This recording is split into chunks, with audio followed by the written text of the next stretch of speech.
एक शब्द कहा है मऊ में कि मऊ में मेरी अर्थी उठेगी, अंतिम मेरी यात्रा यही होगी। इससे क्या तात्पर्य लगाया जाए? अरे कोई पहली बार तो कहा नहीं है। जब मैं 2014 का लोकसभा का चुनाव लड़ रहा था तो कुछ लोगों ने दुष्प्रचार किया था कि बेंगलोर से आए हैं, पैसे वाले हैं, हार के चले जाएंगे, जीत के चले जाएंगे। मैं हार गया। लोग कह रहे थे कि तो वापस बेंगलोर चले जाएंगे। ठीक उसके तीसरे दिन इसी हिंदी भवन में पुरानी रिकॉर्डिंग होगी, फेसबुक पर वीडियो को तो देख लीजिएगा। मैंने आकर उन लोगों को जवाब दिया था कि जो लोग ये कहते थे राजीव राय बिजनेसमैन है, हार के चले जाएंगे बेंगलोर, उनको मैं कहने आया हूँ कि मैं आपके दिल में रहने आया हूँ। जब आपको समझ में आए मुझे दिल्ली भेजना, लेकिन मैं आपके दिल में अपनी जगह बनाऊंगा और खुशी को अपना लिया हूँ तो आजीवन यहीं रहूँगा और मेरी आखिरी सांस भी यहीं से टूटेगी। मैं कहीं और जाने वालों में से नहीं हूँ। राजीव जी, ऐसा क्या है मऊ को आपने चुना है जो आप हार्टली लगाव कर लिए हैं मऊ से? इतना क्यों? देखिए, पहला मोहब्बत आदमी इंसान कभी भूलता नहीं है।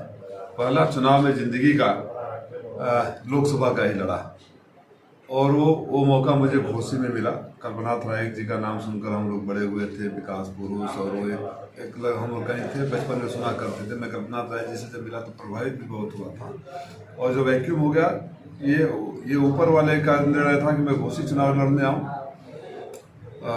और जब यहाँ आया तो हारा जीता, लेकिन मुझे अब यहाँ का हर गली, मैं एक दिन आज से 8 साल पहले वो पटेल ढाबा पर हम लोग बैठे थे, 2-4 पत्रकार मित्र भी थे। स्कूल के बच्चे 5वीं 6वीं क्लास के जब बस सामने से रुकी जाम में राजीव राय राजीव राय राजीव राय करने लगे, तो मुझे यहाँ हर जगह अपनापन मिला। जितना प्यार यहाँ मिला, देखिए आपको याद होगा जब हमारे एक्सीडेंट हुआ था माँ बाप के साथ, वो जो भीड़, वो सड़कें, वो कौन सा समाज चाहे RSS हो चाहे समाज का कोई भी तबका हो, सारे लोग दुआएं कर रहे थे, सारे लोग हॉस्पिटल में आए। जब इसका छापा पड़ा तो जिस तरह से भीड़ ने समर्थन किया, तो ये प्यार कहाँ मिलेगा? कोई खरीद तो सकता नहीं इसे। राजीव जी, एक वक्त था जब आपको राज्यसभा का ऑफर मिल रहा था, तो फिर जब आपको राज्यसभा सांसद या लोकसभा सांसद बनने की तमन्ना है तो क्यों नहीं राज्यसभा सांसद का रास्ता? संजोग से आप उस जो ऑफर मिला था आप गवाह भी थे, तो ये कोई हवाई बातें नहीं है। मेरे गुरु जनेश्वर मिश्रा जी रहे हैं और एक दिन मुझे, मेरा कहने का मतलब, जब ऑफर आपको मिला समाजवादी पर संगठन की ओर से कि आप राज्यसभा का, वही मैं बता रहा हूँ। मेरे गुरु जनेश्वर मिश्रा रहे हैं और मैं दिल्ली में, आप लोग को पता होगा, जब भी दिल्ली रहता था तो उन्हीं के पास रहता था। वो चलती फिरती पाठशाला नहीं, यूनिवर्सिटी थे। उन्होंने एक दिन मुझसे ऐसे अनायास कह दिया कि राजीव, आज के ज़माने में जब हम राजनीति करते थे और दौर था, आज का दौर और है और आने वाले वक्त में कोई और दौर होगा। अब सांसद, विधायक, मंत्री बनना कोई बड़ी बात नहीं है। जब भी बनना, तुम जन नेता बनना, तुम्हारे अंदर जन नेता का गुण देखता हो।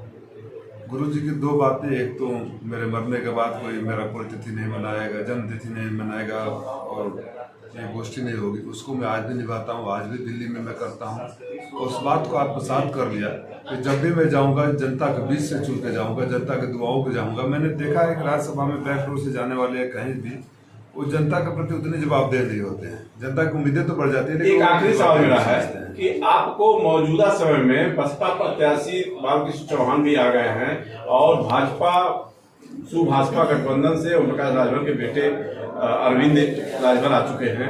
आप किसको अपनी चुनौती मानते हैं? किससे अपना लड़ाई मान रहे हैं आप? मेरा चुनाव यहाँ की जनता लड़ रही है। यहाँ की जनता इसलिए लड़ रही है, जो भी नाम लिए आप लोग, जब आप लोग गवाह हैं, मैं मंच से कोई भाषण नहीं दे रहा हूँ क्योंकि आप लोग विटनेस रहे हैं। आप लोग के कैमरे में वो कैद है वो मोमेंट जब यहाँ कोरोना काल में, लॉकडाउन में मैं घर घर अनाज, दवाइयाँ, मास्क को पहुँचा रहा था। जब लोग अपने घरों में दुबके हुए थे और मैं भी मौत के मुंह में था, तभी मैंने सुनिश्चित किया कि कोई आदमी बिना इलाज के न मरे, जितना वरना उनके हाथ में है। आप लोग गवाह हैं कि जब बिंटोलिया में कटान हो रहा था तब मैं वहाँ पहुँचा था, बाढ़ आया था तब मैं वहाँ पहुँचा था, महासो का ट्रेन दुर्घटना हुआ तब पहुँचा था। आप लोग गवाह हैं कितने बच्चों को गोद लेकर यहाँ मैं पढ़ा रहा हूँ। आप गवाह हैं कितने बच्चियों की शादी किया और रोज यहाँ से इलाज होता है। तो जब और कोई नाम है जो 2 नाम है जिन मुसीबत के घड़ियों में घोसी के साथ खड़े हो, कोई एक वीडियो क्लिप दिखा दे कि आज जब कोरोना आया था, जब महामारी हुई थी, जब बाढ़ आया था, जब कटान हो रहा था, जब एक्सीडेंट हुआ था, जब लोग अनाथ हुए थे, तो फलाने नेता भी उस वीडियो क्लिप में है। तो चूंकि मैं जनता के बीच में रहा हूँ, चुनाव जब जनता लड़ती है तो चुनौती कोई होती ही नहीं। जनता के सामने उसको कौन चुनौती दे सकता है? ओपी राजभर में इतना उग्र था, उसके बाद भी उनका समाजवादी ने अपने में जोड़ लिया और बाद में फिर वही समाजवादी उनके खिलाफ हो गई।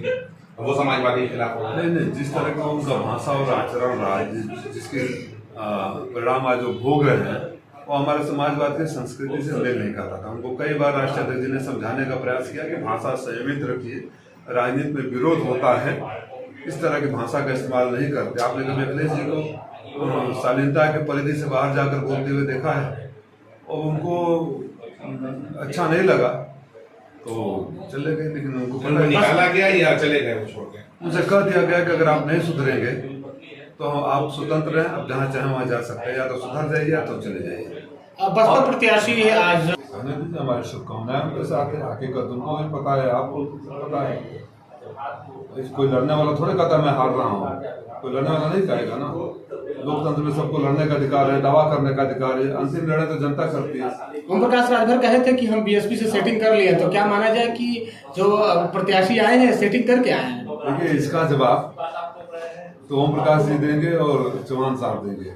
मैं तो अपने मिशन में हूँ और 10 सालों से हूँ। मैं यही बोल रहा हूँ ना कि अगर कोई बैक डेटेड कोई एक वीडियो एक क्लिप दिखा दे और जनता के दुख सुख में कोई खड़ा हो तो मैं नॉमिनेशन नहीं फाइल करूंगा। कभी कोई नहीं रहा है, तो जनता के मैं सारे लड़ रहा हूँ, जनता मेरे साथ है।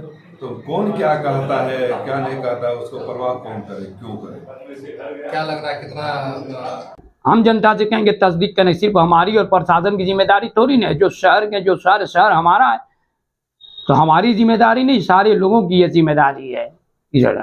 और इसी के साथ मैं जो है तमाम अपने शहर व देशवासियों को ईद की दिली मुबारकबाद देता हूं और हार्दिक शुभकामनाएं देता हूं और अच्छे दिनों के लिए दुआएं करता हूं।